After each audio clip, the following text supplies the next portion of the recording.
प्रिय विद्यार्थियों, आज की इस वीडियो में आप सभी का स्वागत है। विद्यार्थीगण, आज हम लोग पढ़ेंगे रहीम का जीवन परिचय। तो इनके संबंध में देखें, जैसा कि हमारी रीडर बुक में दिया गया है, रहीम के संबंध में जन्म 17 दिसंबर सन 1556 ईस्वी, जन्म स्थान लाहौर जो अब पाकिस्तान में है। पूरा नाम अब्दुर रहीम खान खाना, पिता वैरम खां, माता सलीमा बेगम। रचनाएं श्रृंगार सतसई, रहीम सतसई, मदनाष्टक, नगर शोभा आदि। भाषा शैली ब्रजभाषा एवं अवधी, जिसमें अरबी, फारसी, संस्कृत के शब्द हैं। मुक्तक शैली है। मृत्यु 1627 ईस्वी। आइए इनके बारे में जानते हैं आगे। रहीम की प्रतिभा से प्रसन्न होकर अकबर ने इन्हें अपने दरबार के नवरत्नों में विशेष स्थान दिया था।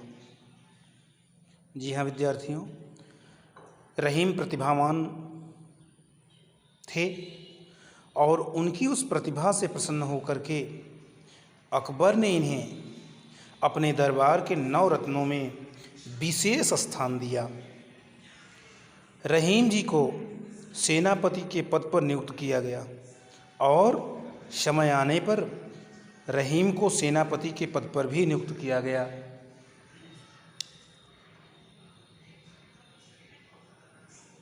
शहजादा सलीम की शिक्षा का भार इन्हीं को दिया गया, क्योंकि अपने समय के बहुत ही बड़े विद्वान थे, इसलिए शहजादा सलीम की शिक्षा का भार इनको ही दिया गया, इन पर ही सौंपा गया।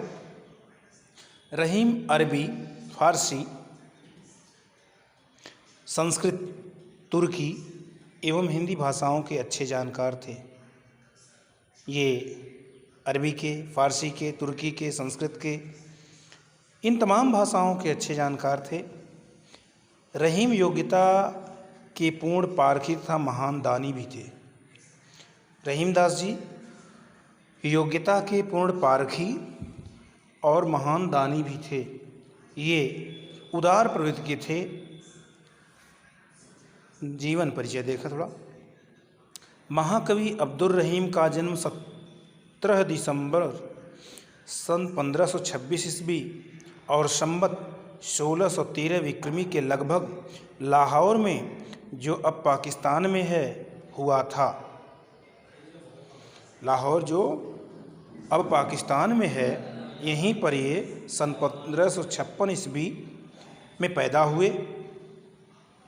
इनका पूरा नाम अब्दुर रहीम खान खाना था। ये अब्दुर रहीम खान खाना के नाम से भी प्रसिद्ध हैं। आप अकबर के संरक्षक बैरम खां के पुत्र थे। ये अब्दुर रहीम बैरम खां के पुत्र थे, जो अकबर के संरक्षक भी रहे समय में। किसी कारणवश अकबर बैरम खां से नाराज़ हो गया और उसने हज करने के लिए भेज दिया। कुछ कारणों से अकबर जो है बैरम खां से नाराज़ हो गए और बैरम खां को उसने हज करने के लिए भेज दिया। वो हज पर चले गए।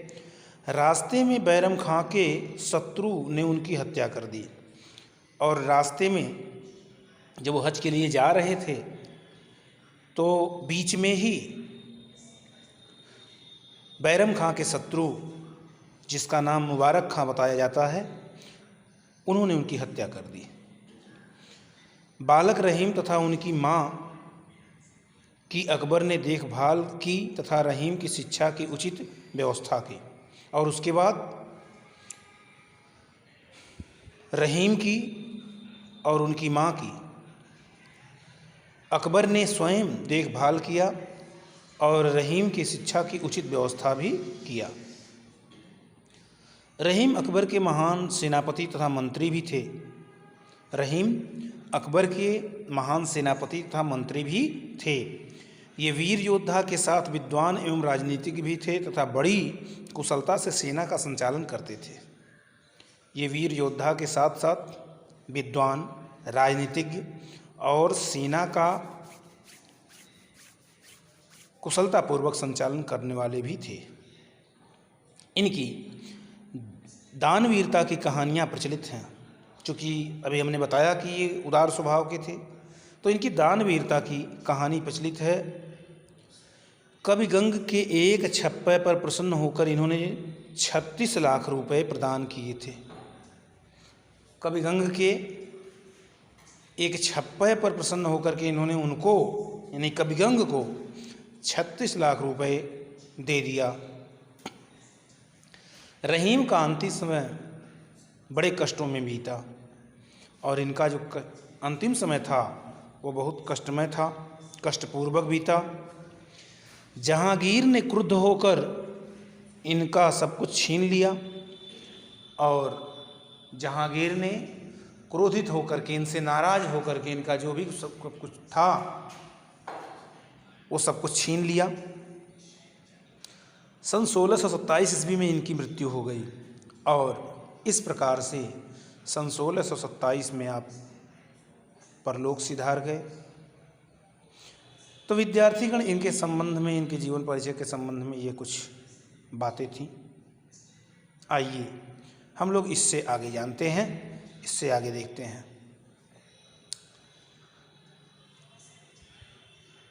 रहीम की रचनाएं। रहीम की प्रमुख रचनाएं इस प्रकार हैं। रहीम सतसई, बरवे नायिका भेद, श्रृंगार सतसई, रास पंचाध्यायी, मदनाष्टक तथा रहीम रत्नावली विशेष रूप से प्रसिद्ध हैं।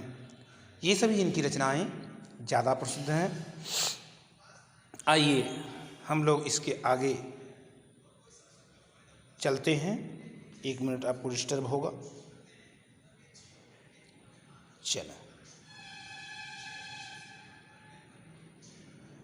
बस। आइए विद्यार्थीगण हम आगे देखें। रहीम जी बड़े लोकप्रिय कवि थे। रहीम जी बड़े ही लोकप्रिय कवि थे। इनके नीतिपरक दोहे तो जनमानस की जीभ पर रहते थे।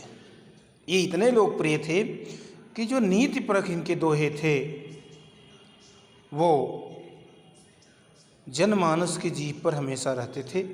यानी आम तौर पर लोग इनके दोहों को याद रखते थे, याद किया करते थे।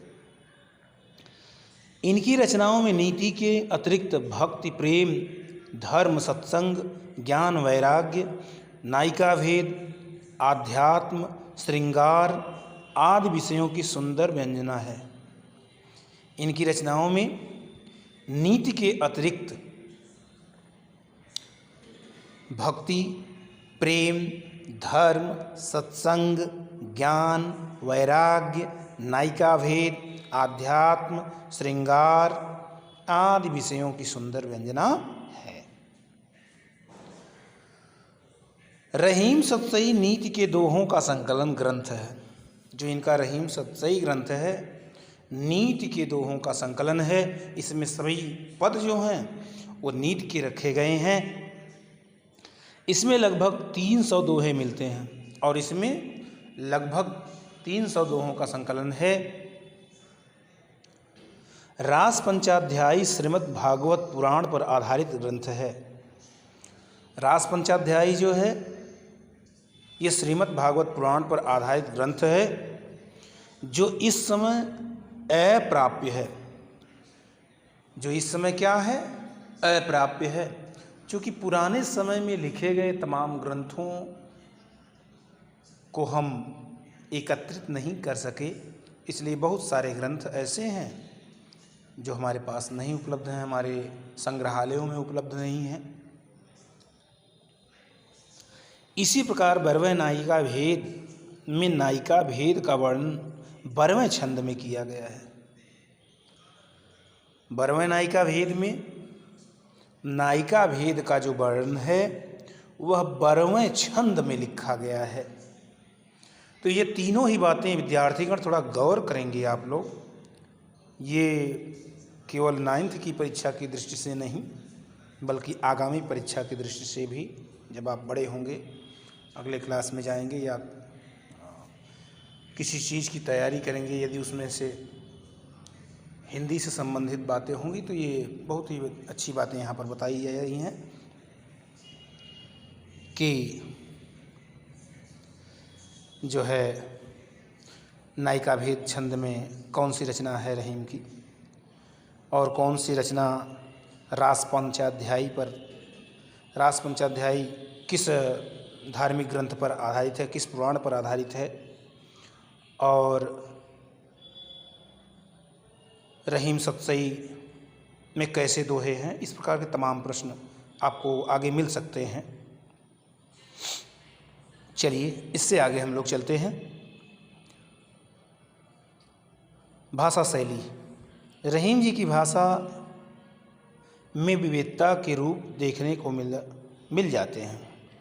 रहीम जी की भाषा में विविधता के रूप देखने को हमें मिल जाते हैं। इनका प्रमुख कारण भाषा ज्ञान है और इस विविधता का जो प्रमुख कारण है, मूल कारण है, वो क्या है? भाषा का ज्ञान है। इनकी भाषा में अवधी, संस्कृत, हिंदी शब्दों के साथ साथ अरबी, फारसी तथा तुर्की भाषा के शब्द भी मिलते हैं। इनकी भाषा में अवधी, संस्कृत शब्दों के साथ साथ अरबी, फारसी, तुर्की भाषा के शब्द भी मिल जाया करते हैं।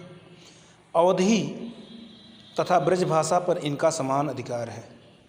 अवधी भाषा पर और ब्रज भाषा पर इनका समान अधिकार है।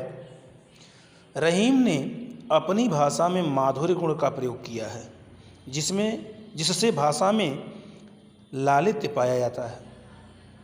जी हाँ विद्यार्थियों, रहीम ने अपनी भाषा में माधुर्य गुण का प्रयोग किया है, जिससे इनकी भाषा में लालित्य पाया जाता है, सुंदरता पाई जाती है।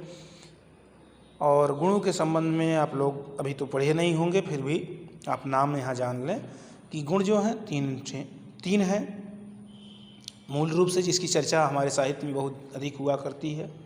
ओज गुण, प्रसाद गुण और माधुर्य गुण। तो इन तीनों में से एक माधुर्य गुण की चर्चा आपके पास इस पुस्तक में यहाँ की जा रही है। आगे चलें विद्यार्थीगण। आपने अपनी रचनाओं में मुक्तक शैली का प्रयोग किया है और आपने अपनी रचनाओं में मुक्तक शैली का प्रयोग किया है। इस कारण इनकी भाव अभिव्यक्ति अधिक बोधपूर्ण बन गई है। इनकी जो भाव अभिव्यक्ति है वह अधिक बोधपूर्ण बन गई है। रहीम अपने दोहे के लिए विशेष प्रसिद्ध हैं। रहीमदास जी अपने दोहे के लिए इस संसार में या हिंदी साहित्य में, हिंदी भक्ति काल में विशेष रूप से प्रसिद्ध हैं। आपने कवित्व, सवैया, सोरठा तथा 12वें छंदों में भी सफल काव्य की रचना की है। कवित्व में, सवैया में, 12वें छंद में इन्होंने भी कवित्व की रचना, कवित्व नहीं काव्य की रचना किया है। हिंदी काव्य में इन्हें 12वें छंद का जनक भी माना जाता है। विद्यार्थीगण ये भी आपको याद रखने की बात है, विशेष ध्यान देने की बात है, मोस्ट मानने की बात है कि हिंदी काव्य में रहीम को जो है 12वें छंद का जनक माना जाता है। प्राय सभी प्रमुख रसों एवं अलंकारों के प्रयोग इनकी रचनाओं में सर्वत्र मिल जाते हैं। आगे कहा जा रहा है कि प्राय सभी प्रमुख रस जो हैं, प्रमुख जो अलंकार हैं, इनकी रचनाओं में मिल जाते हैं। नीति भक्ति वैराग्य की त्रिवेणी बहाने वाले रहीम जी की गणना हिंदी साहित्य के अमर कवियों में की जाती है। कह रहे हैं कि नीति, वैराग्य और भक्ति की त्रिवेणी बहाने वाले रहीम की जो गणना है हिंदी साहित्य के अमर कवियों में की जाती है। नीतिकार तथा श्रृंगार के रूप में सर्वमान्य कवि के रूप में सदा अमर रहेंगे। और ये रहीम नीतिकार और श्रृंगार के रूप में सर्वमान्य कवि के रूप में ये सदा क्या रहेंगे? अमर रहेंगे। जी हाँ विद्यार्थियों, इनको लास्ट में बताया गया कि ये नीतिकार तथा श्रृंगार के रूप में सर्वमान्य कवि के रूप में सदा अमर रहेंगे। ऐसी बात लास्ट में लिखी गई है यहाँ। तो इस प्रकार से इनका जीवन परिचय है। इस वीडियो को आप लोग देख लेंगे और ज़्यादातर तो इसमें बातें वैसे ही समझ में आ रही हैं, आप समझ लेंगे। और फिर अगले वीडियो में इनके पदों के अर्थ के साथ हम आपसे मिलेंगे। बहुत बहुत धन्यवाद आप सभी को।